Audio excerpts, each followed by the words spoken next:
ओम नारायणे नमः। श्री एकादशी माता की जय। आप सभी को आषाढ़ मास के कृष्ण पक्ष की योगिनी एकादशी की हार्दिक शुभकामनाएं। एकादशी वाले दिन भगवान विष्णु के साथ एकादशी माता का भी पूजन किया जाता है। आज के दिन एकादशी माता की व्रत कथा भी अवश्य पढ़नी और सुननी चाहिए। आज की इस वीडियो में आप सुनेंगे ग्यारस माता की संपूर्ण कथा आरती सहित। आइए मेरे साथ प्रेम पूर्वक और प्रसन्नचित्त मन से ग्यारस माता की कथा का श्रवण कीजिए। एक समय में एक राज्य में एक राजा राज किया करता था। राजा बड़ा ही बुद्धिमान और बलशाली था। राजा हर समय अपनी प्रजा का भला करता था। प्रजा भी अपने राजा से बहुत प्रेम करती थी। राजा की 2 पुत्रियां थी। वे दोनों ही पुत्रियों से बहुत प्रेम किया करता था। राजा की छोटी पुत्री देखने में बहुत सुंदर और आकर्षित थी, परंतु राजा की बड़ी बेटी छोटी बेटी की तुलना में कम सुंदर थी। राजा की छोटी बेटी ग्यारस माता की पूजा करती थी और सभी लोग राजा की छोटी बेटी से बहुत प्रेम किया करते थे और उसकी बहुत प्रशंसा भी किया करते थे। इसी कारण राजा की बड़ी बेटी अपनी छोटी बहन से नफरत करती थी। राजा की दोनों बेटियां जब बड़ी हो गई, तब एक पड़ोस में रहने वाला राजकुमार राजा की बड़ी बेटी के लिए रिश्ता लेकर आया, परंतु जैसे ही उस राजकुमार की नजर राजा की छोटी बेटी पर पड़ी, तो वह राजकुमार राजा की छोटी बेटी पर मोहित हो गया और उससे पहली ही नजर में प्रेम कर बैठा। राजकुमार ने राजा की बड़ी बेटी के साथ विवाह करने से मना कर दिया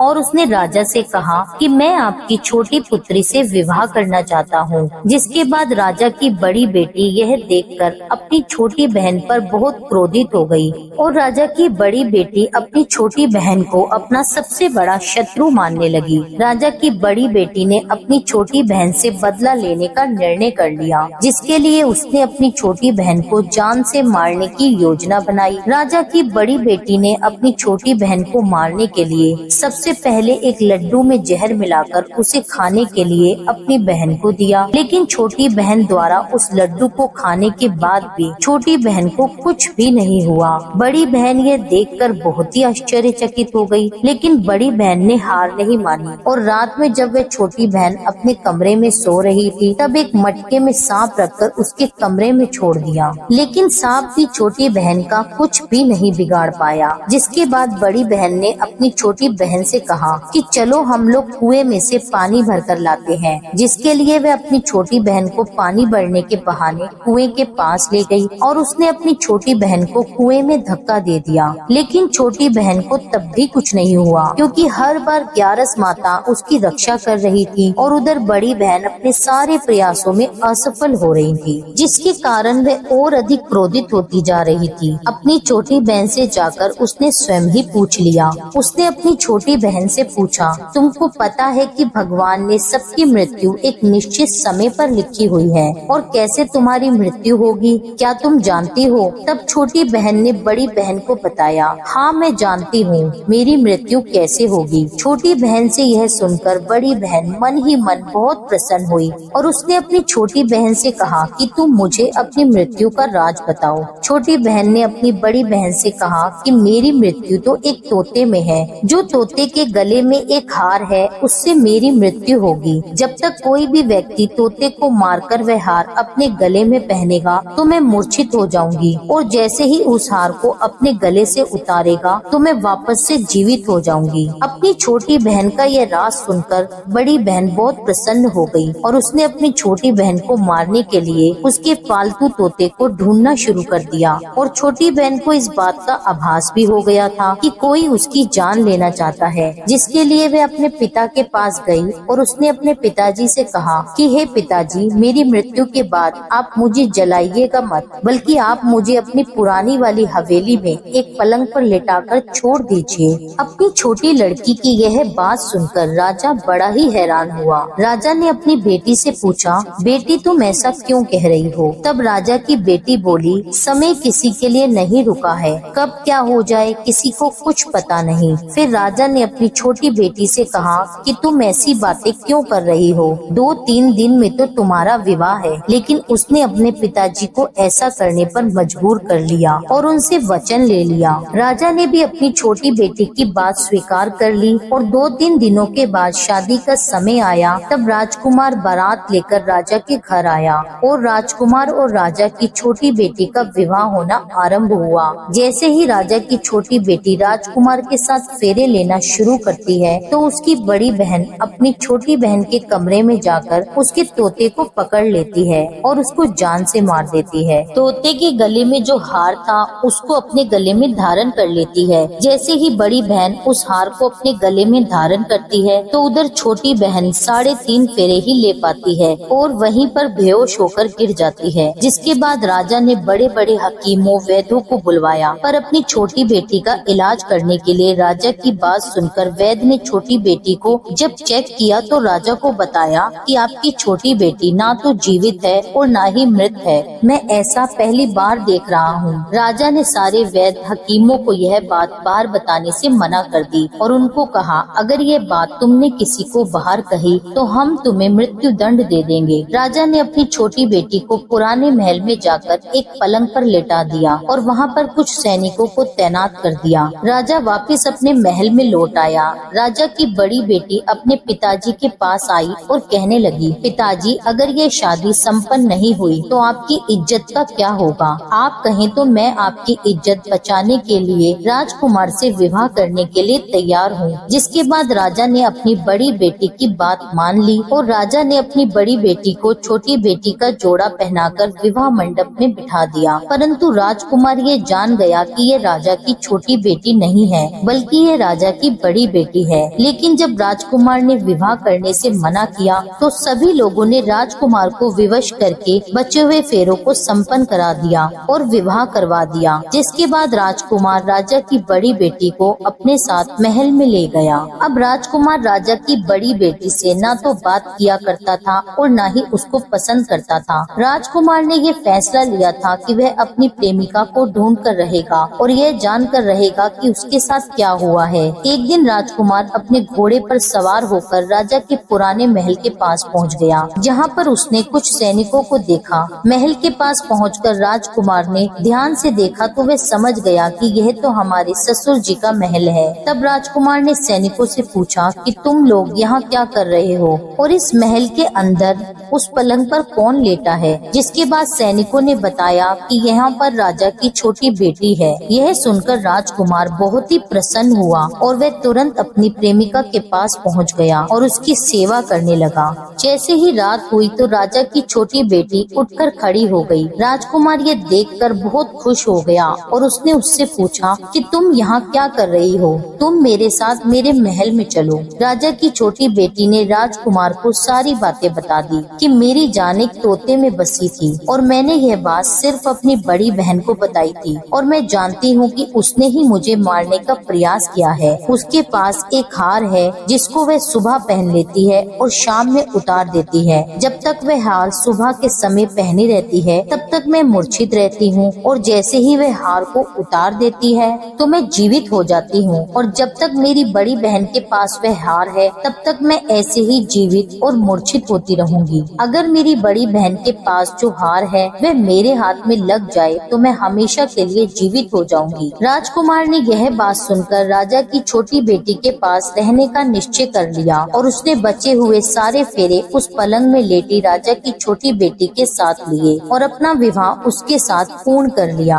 और वहीं पर रहने लगा। देखते ही देखते कुछ समय बाद राजा की छोटी बेटी और राजकुमार की पत्नी गर्भवती हो गई। एक बार राजकुमार को किसी काम से बाहर जाना पड़ा। तब छोटी बेटी के पेट में बहुत तेज दर्द होने लगा, जिसके बाद उसने ग्यारस माता का आह्वान किया। उसी समय वहाँ पर ग्यारस माता प्रकट हुई और उन्होंने अपने भक्त के दर्द को दूर किया और उसे एक पुत्र की प्राप्ति हुई। उसी समय वहाँ पर अचानक से राजकुमार भी आ पहुँचा। राजकुमार ने जब ग्यारस माता को देखा तो वह आश्चर्यचकित हो गया और उसने तुरंत माता को प्रणाम किया और ग्यारस माता ने राजकुमार से कहा, जब तुम्हारा ये पुत्र 5 वर्ष का हो जाए तब तुम अपनी पत्नी का हार लाकर इसके गले में डाल देना। और देखते ही देखते राजकुमार और राजा की छोटी बेटी का पुत्र 5 वर्ष का हो गया। तो राजकुमार अपने बेटे से कहता है कि बेटा, मैं कुछ काम से बाहर जा रहा हूँ, तुम अपनी माता का ध्यान रखना। और यह कहकर वहाँ से चला गया। राजा को बाहर निकलता देखकर बड़ी बहन के सैनिक देख लेते हैं और बड़ी बहन को जाकर सारी बातें बता देते हैं। जिसके बाद बड़ी बहन अपनी छोटी बहन के पुत्र को वहाँ से उठवा लेती है और उसको मरवा देती है। अपनी छोटी बहन के बेटे के 2 टुकड़े करवा देती है। पहला टुकड़ा चक्की के पास छुपा देती है और दूसरा टुकड़ा अपने पलंग के नीचे रख देती है। अब ग्यारस माता भिखारन का रूप लेकर आती हैं। एक भिखारन का रूप धारण कर बड़ी बहन के यहाँ भिक्षा मांगने लगती हैं। बड़ी बहन अपने नौकरों से कहती है कि जाओ उसको भिक्षा दे दो।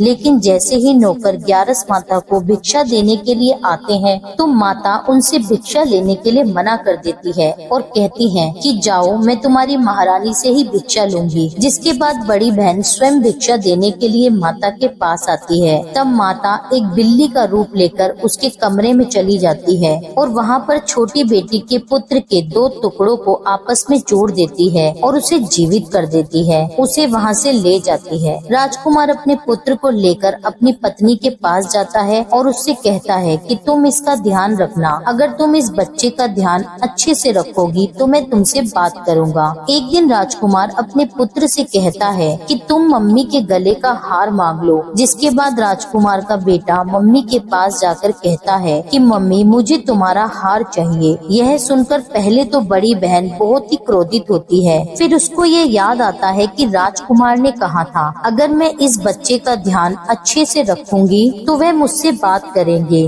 जिसके कारण वह हार उस बच्चे को दे देती है और वह तुरंत हार ले जाकर अपने पिताजी को दे देता है। और तभी राजकुमार अपने बेटे को लेकर वहाँ से जाने लगता है तो उसकी पत्नी से कहता है कि तुम हमारे लिए खाना बना कर रखना, मैं शाम को आकर तुम्हारे साथ खाना खाऊंगा। और वह अपने बेटे को लेकर वहाँ से चला जाता है और वह राजा के पास जाकर सारी बात राजा को बता देता है। राजा अपनी बड़ी बेटी की इस करतूत को सुनकर बहुत ही क्रोधित होते हैं और अपनी परवरिश पर शर्मिंदा होते हैं और दोष देने लगते हैं और राजकुमार को अपनी छोटी बेटी के साथ रहने का आदेश देते हैं। इस प्रकार ग्यारस माता और एकादशी माता की कृपा से राजकुमार और राजकुमारी खुशी खुशी अपना जीवन व्यतीत करते हैं। बोलिए ग्यारस माता की जय। हे ग्यारस माता, जिस प्रकार अपने राजकुमार और राजकुमारी के परिवार की रक्षा करी, उसी प्रकार से कथा कहने, सुनने और हुंकारा भरने वाले सभी के परिवारों की रक्षा करना। ओम जय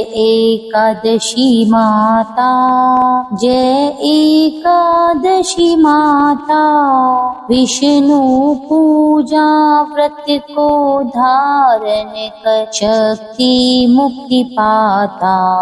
ओम जय एकादशी माता, तेरे नाम गिनाऊं देवी, भक्ति प्रदान करनी, गण गौरव की देनी माता, शास्त्रों में वरनी।